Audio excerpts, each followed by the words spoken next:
ابھی سولر پلیٹوں پہ بھی خبریں آ رہی ہیں, پہلے بہت سستی کر دی, خوب دھڑا دھڑ لوگوں نے خریدی, اب نیٹ میٹرنگ پہ جو وہ یونٹ کے آپ کو پیسے دے رہے ہیں اس سے آدمی کہتا ہے یہ نہ دیتے تو زیادہ اچھا تھا. ہم نے مسجد میں اتنا مہنگا سولر سسٹم لگوایا, نیٹ میٹرنگ کے لیے ترس رہے ہیں, 6 مہینے سے زیادہ ہو گئے, اتنا رلا دیا ہے, اتنا رلا دیا ہے. خدا پوچھے گا انشاءاللہ ان کو, اللہ پوچھے گا. آخرت کا سوچ کے ہمیں تسلی ہوتی ہے. ذرا ذرا سے کام میں اتنا سڑا دیتے ہیں, اتنا سڑا دیتے ہیں. باہر ملکوں میں چاہے وہ جیسے بھی ہوں نظام غیر اسلامی ہے. دیکھو غیر اسلامی قانون جب کہیں نافذ ہوتا ہے تو اس کے بعد میں نتائج بہت بھیانک نکلتے ہیں, اور جو نکل رہے ہیں. لیکن جن چیزوں کا تعلق مینجمنٹ سے ہے, انتظامیہ سے ہے, وہ 100% ٹھیک ہیں. سارے کام وہاں لوگوں کے فون پہ ہو جاتے ہیں. یہاں آتے ہی ایک عجیب سی وحشت شروع ہو جاتی ہے, کوئی کام ہی نہیں ہوتا بھائی. یار بجلی ہم سورج سے خود بنا رہے ہیں, خدا کے بندو اس پہ تو ہمیں کچھ سہولت دو نا. کتنا پیسہ لوگوں کا خرچ ہو گیا. اب پالیسی کیا ہو رہی ہے, پہلے لوگوں کو لالچ دی, اس سے فائدہ یہ ہوا. اس کی مثال ایسے ہے کہ جب باہر سے کوئی بڑا تاجر ہیلمٹ خرید لیتا ہے نا زیادہ بڑی تعداد میں, تو پولیس کو آرڈر آتا ہے ہیلمٹ پہ سختی کرو. سب لوگ ہیلمٹ خرید لیتے ہیں, وہ ارب پتی بن جاتا ہے. اس کے بعد ہیلمٹ پہ سختی ختم. یہ چل رہا ہے ہمارے ہاں system. It is not system but it is system. Solar کے بارے میں بھی سنا ہے, ایسے ہی کچھ ہوا ہے کہ بکوانا تھا انہوں نے, کچھ تھے حکومتی اہلکار, دے دنا دن لوگوں کو الو بنا کے سولر پلیٹیں دبا کے بکوائیں. اب پالیسی کیا کر دی, سخت کر دی. کوئی بات نہیں میرے بھائی, جتنا حکومت سے جان چھڑا سکتے ہو چھڑاؤ. اچھا میں جب پاکستان کے فیور میں بات کرتا ہوں تو لوگ سمجھتے ہیں حکومت کا پٹھو. بھائی ملک سے محبت الگ چیز ہے, حکومتوں سے محبت. میں پاگل نہیں ہوں کہ ان سے محبت کروں. یار کیا ہو گیا ہے. ملک کی جہاں ڈیفنس کی بات آئے گی بھائی جیسا مرضی ہے بچانا ہے, اس سے بھی زیادہ خراب ہو جائے پھر بھی بچانا ہے. کیونکہ پاکستان گیا نا تو بار بار ایک بات کہتا ہوں, سولر پلیٹیں سستی نہیں ہو جائیں گی. ایسی قتل و غارت ہوگی کہ تمہاری نسلیں یاد رکھیں گی. نسلیں. بھوکے شیروں کو چھوڑ دیا جائے نا کسی ایک انسان پہ, وہ اس کا وہ حشر نشر نہیں کرتے جو بین الاقوامی طاقتیں میرے اور آپ کا حشر نشر کریں گی.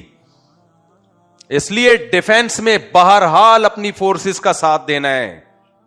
باقی اپنے گھر کے مسئلے ایک دوسرے کو برا بلا کہو, احتجاج بھی کرو, کنٹینر لا کے روڈوں کو بلاک بھی کرو, یہ تو کرو, اس کا تو ہم کہہ رہے ہیں کرو. ابھی گل پلازا میں جو آگ لگی ہے کوئی اثر ہوا کراچی والوں پہ؟ مجھ سمیت, میں بار بار کہتا ہوں, میں اپنے آپ کو بھی داخل کرتا ہوں, ہم سب کراچی میں جتنے لوگ رہتے ہیں مجھ سمیت غیرت ختم. اللہ نہ کرے ایسی 10 بلڈنگیں اور جل جائیں. ہم بے غیرتی کے عادی ہو چکے ہیں. تو اللہ تعالیٰ نے تو اس قوم کی حالت نہیں بدلی. قرآن کہہ رہے نہ ہو جس کو خیال آپ اپنی حالت کے بدلنے کا. ان اللہ لا یغیر ما بقوم حتی یغیروا ما بانفسہم. تو سندھ کے مقدر میں ذلت تھی, ذلت ہے, اور حالات سے ایسا لگ رہا ہے ذلیل ہوتے رہیں گے, کیونکہ ہمیں ذلیل ہونے کی, مجھ سمے میں بھی داخل ہوں بھائی, عادت ہو گئی. یوز ٹو ہو گئے ہم لوگ, یوز ٹو. باقی ڈیفنس کی جہاں بات آئے گی, ایسا نہیں ہو سکتا کہ ہماری کمزوری سے فائدہ اٹھا کے کوئی پڑوسی ملک ہمیں آنکھیں دکھانا شروع کر دے. چماٹ ماریں گے رکھ کے میرے بھائی, ایسا نہیں ہے, چماٹ ماریں گے. ایک ہی تو چیز بچی ہے ہمارے پاس, مضبوط ڈیفنس, وہ بھی گیا تو گئے, بڑھ گیا پروگرام. ایک چیز خوبی بچی ہے, ہم ان حالات میں اس سے بھی کمپرومائز کر لیں, یہ نہیں ہو سکتا میرے بھائی, یہ نہیں ہو سکتا. باقی ہم فوج کا ساتھ دیں گے ڈیفنس کے معاملے میں, وہ دیں گے, کیونکہ یہ خون ہماری اس زمین پہ اگر ملک کے دفاع کے لیے خون گرا, اس سے بڑی سعادت کیا ہے. کیونکہ یہ ملک مسلمانوں کا ملک ہے. اس ملک یہ کمزور ہوا تو یہاں بہت خون خرابہ ہوگا. تو وہ تمام فوجی جو ہمارے بارڈر پہ لڑ رہے ہیں, ڈیفنس کر رہے ہیں, ہم سب ان کے ساتھ ہیں, اور ان کو ہم موٹیویٹ کرتے رہیں گے انشاءاللہ. ہم کسی سیاسی اختلاف میں اپنی لمٹ کو کراس نہیں کریں گے. لمٹ کو کراس نہیں کر سکتے ہم. لمٹ کراس کر کے ملک کے ڈیفینس ہی پہ اپنے فوجیوں کے مرنے پر ہم خوشیاں منانا شروع کر دیں, یہ نہیں ہو سکتا. خیر کہاں سے کہاں بات چلی گئی, تو ہم بات یہ کر رہے تھے وہ معاوضہ جو وہ کیا ہے بے خالی یعنی لیوز ہو, جو اضافہ معاوضے سے خالی ہو اسلام میں کیا ہے, وہ حرام ہے. تو آپ کسی سے 1 روپیہ بھی نہیں لے سکتے. ٹیکس کا جو اسلام میں نظام ہے اس کی حیثیت کیا ہے؟ اس کی حیثیت یہ ہے اجتماعی کام اجتماعی پیسوں کے بغیر ممکن نہیں ہے. یہی ہے نا. میں ایک آسان سی مثال سے بات سمجھاتا ہوں. ایک گلی میں آپ نے روڈ بنانا ہے جس کا فائدہ سب کو ہوگا, اور یہ روڈ کا بننا بھی بہت ضروری ہے, اور اس روڈ کو استعمال بھی سب لوگ کریں گے. کیا خیال ہے؟ حکومت کر نہیں رہی ہے, ایک مثال دے رہا ہوں میں, حکومت تو کر رہی ہوتی تو سبحان, یا حکومت کر رہی ہے فرض کرو, تو جو لوگ اس کو استعمال کر رہے ہیں ان سے پیسہ کلیکٹ کیا جا سکتا ہے. بھائی روڈ کی لاگت پہ فار ایگزامپل 50 لاکھ روپے آ رہا ہے یا 20 لاکھ روپے آ رہا ہے, تو جتنے گھر ہیں ان سے پیسہ لیا جائے گا. اس میں اگر کوئی یہ کہتا ہے کہ میں نے نہیں دینا, میں اس پہ راضی نہیں ہوں, اس کی مسئلہ بیان کرتا ہوں. ان میں مسجدوں کی انتظامیہ 2 چیزوں کو خلط ملط کر دیتی ہے. 2 چیزوں کو, بولو نا ادھر توجہ یار, یہ گارڈ تبدیل ہوتے رہتے ہیں, آپ جب بھی کوئی نیا گارڈ آتا ہے اس کو دیکھ رہے ہوتے ہیں. تو مدرسے یا مسجدوں کی انتظامیہ جو قربانیاں کر رہی ہوتی ہیں, بعض لوگ, سب نہیں, وہ 2 چیزوں کو خلط ملط کر دیتے ہیں. وہ 2 چیزیں کیا ہیں بھائی؟ یا تو آپ لوگوں کے وکیل بن کے لوگوں کو اجتماعی قربانی کی ایک سہولت دے رہے ہیں آپ, یا آپ بزنس کر رہے ہیں. اگر آپ لوگوں کو اجتماعی قربانی کر رہے ہیں کہ بھائی ہمارے ہاں اجتماعی قربانی ہے اور اپنا گوشت اپنے گھر لے جائیے گا, تو اس میں جتنے پیسے بچیں وہ سارے لوگوں کو واپس کرنا ضروری ہے. وہ لوگوں کی پرمیشن کے بغیر آپ کہیں بھی استعمال نہیں کر سکتے. بتائیں بھائی لوگوں کا پیسہ ہے یہ. ہاں ان سے پرمیشن پہلے سے لی جا سکتی ہے کہ جو پیسہ بچے گا آپ ہمیں اجازت دیں کہ ہم مسجد کے چندے میں ڈال دیں. لوگ کہتے ہیں ہماری طرف سے اجازت ہے, تو بھی جب بچے گا تو کوئی شخص آ سکتا ہے کہ میں نے اس وقت اجازت دی تھی, اب میں اجازت واپس لے رہا ہوں, جو پیسے بچ گئے مجھے واپس کرو, تو اس کو بھی دینے پڑیں گے واپس, کیونکہ یہ پیشگی صدقہ ہے. تو یہ صرف ایک زبانی بات ہو سکتی ہے, اس کی شرعی حیثیت نہیں ہے کچھ بھی. جب تک صدقہ کمپلیٹ نہیں ہو جاتا اس وقت تک صدقے کا ارادہ یا وعدہ کرنے والے کو ہر وقت یہ آپشن ہے کہ وہ اپنے وعدے یا ارادے کو واپس لے لے, کیونکہ یک طرفہ وعدہ ہے, کوئی ایگریمنٹ تھوڑی ہے. اس کا پیسہ ہے, وہ نہ دینا چاہے تو نہ دے. سمجھ میں آ رہی بات کہ نہیں آ رہی ہے؟ اور اگر بزنس کرنا ہے کہ نہیں جی ہمارا یہ بزنس ہے, تو پھر آپ پروفٹ رکھ سکتے ہیں, لیکن پھر بزنس کے اصول اس پہ لاگو ہوں گے. وہ اصول کیسے لاگو ہوں گے؟ شریعت یہ کہتی ہے آپ اپنی ملکیت میں اور قبضے میں لائے بغیر کسی چیز کو بیچ کے اس کا پروفٹ حاصل نہیں کر سکتے. مدرسے یا مسجد کے لوگ کیا کر رہے ہوتے ہیں؟ جانور لائے, یہ جانور وسیم بھائی کا ہے, یہ جانور غفار کا ہے, یہ آپ کا حصے, تو یہ آپ کا کب ہوا؟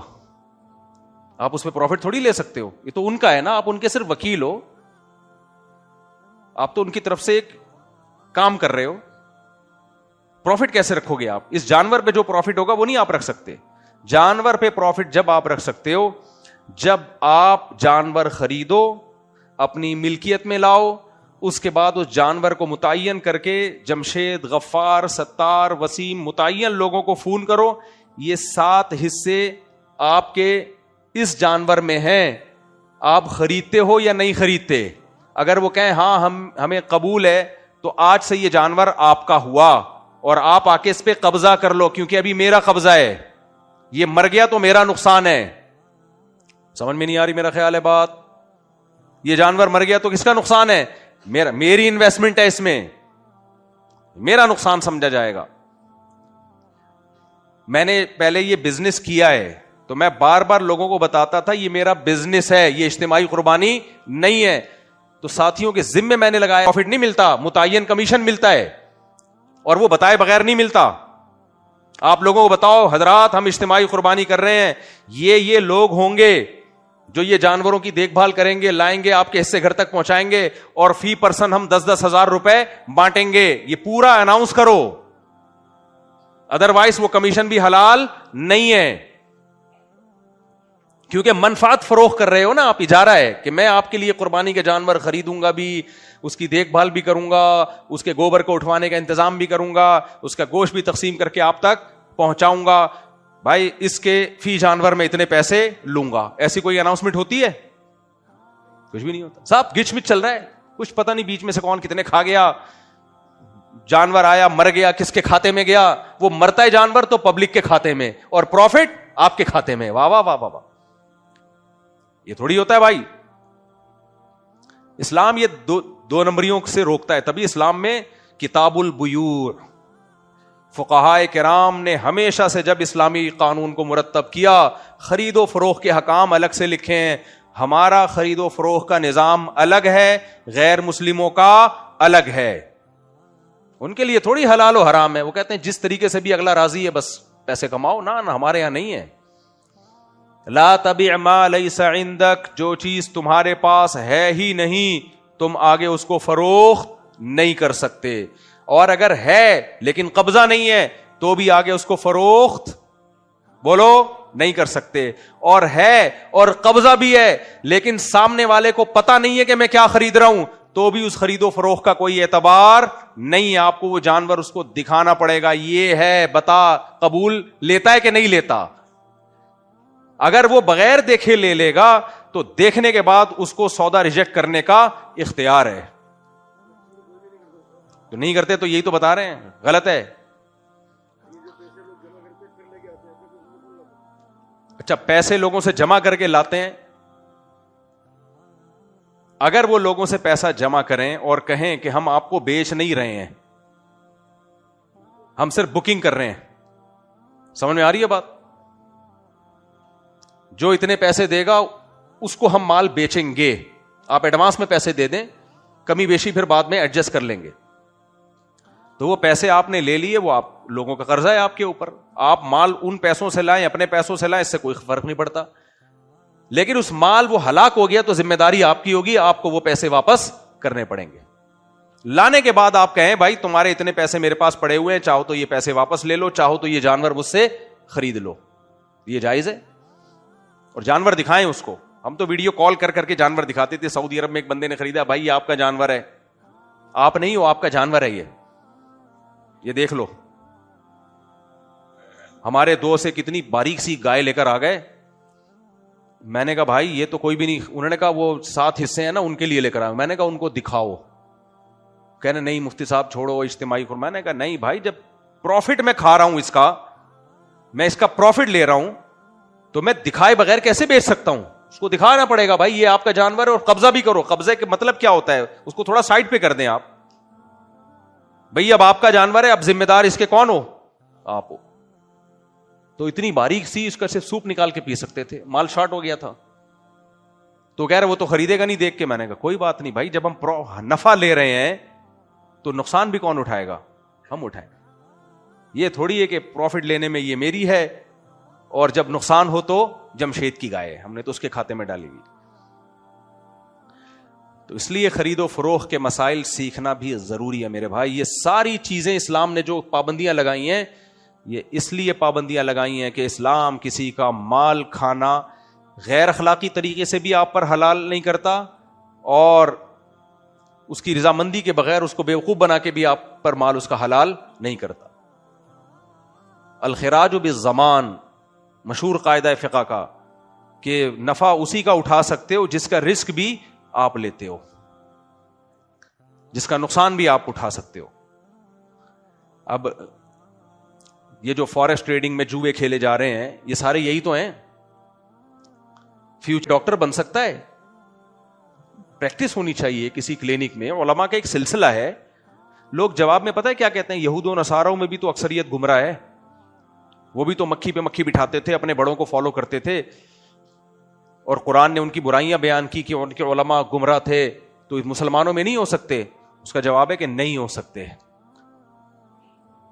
اس لیے کہ اس امت کی حفاظت کا اللہ نے وعدہ کیا ہے. یہ امت اتنے بڑے پیمانے پر گمراہ نہیں ہو سکتی کہ غامدی صحیح ہو باقی سارے گمراہ ہو جائیں. نا نا نا نا, اس امت کی دیکھو تورات میں تحریف ہو سکتی ہے کہ نہیں ہو سکتی؟ کیوں؟ تورات کی حفاظت کا اللہ نے وعدہ نہیں کیا. انجیل میں تحریف ممکن تھی کہ نہیں تھی؟ کیوں؟ انجیل کی حفاظت کا اللہ نے وعدہ نہیں کیا. قرآن میں تحریف ممکن ہے؟ کیوں؟ قرآن کی حفاظت کا اللہ نے وعدہ کیا ہے. کیوں وعدہ کیا ہے؟ آخری کتاب ہے, اگر اس میں بھی تحریف ممکن ہوئی تو اللہ کی حجت بندوں پر تمام ہی نہیں ہوگی. تورات میں تحریف ہوئی کوئی بات نہیں, انجیل کا انتظار کرو, نئی کتاب آئے گی. انجیل میں تحریف ہوئی کوئی بات نہیں, اللہ اپنے بندوں کو لاوارث نہیں چھوڑے گا, گائیڈ کرے گا, قرآن نازل کرے گا. اب قرآن کے بعد کوئی کتاب آ نہیں سکتی ہے. اب اگر یہ تحریف ہو گئی تو میرے بھائی پھر اللہ کا ہمیں پتہ کیسے چلے گا ہم سے کیا چاہتا ہے کیا نہیں چاہتا؟ قیامت میں ہم کہیں گے اللہ جیسے تورات میں تحریف, انجیل میں تحریف, ہمیں کیا پتا یہ بھی تیری باتیں تھی بھی کہ نہیں تھی, ہو سکتا ہے مولوی صاحب اپنی طرف سے لگا رہے ہوں.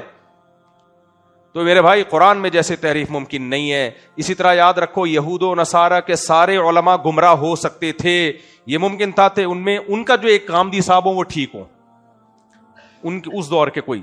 اسی طرح یہودیوں میں ممکن تھا, عیسائیوں میں ممکن تھا کہ یہودیوں میں ممکن تھا, عیسائیوں میں ممکن تھا کہ سارے عیسائی مسیحی گمراہ ہوں. ممکن نہیں ہے کہ سارے علماء گمراہ ہوں ایک غامدی صاحب ٹھیک ہوں. نا نا نا نا, ایک غامدی خراب ہو سکتے ہیں, سارے علماء. اس امت کو بھی گمراہی سے بچانے کا اللہ نے من حیث الامہ وعدہ کیا ہے. وہ وعدہ نبی کی زبان پہ چلے گا, نولیہ ما تولی, جہاں جائے گا ہم اس کو دھکیل دیں گے, گمراہی کے دلدلوں میں دھکیل دیں گے ہم اس کو. تو یہاں اللہ نے مسلمان غامدی صاحب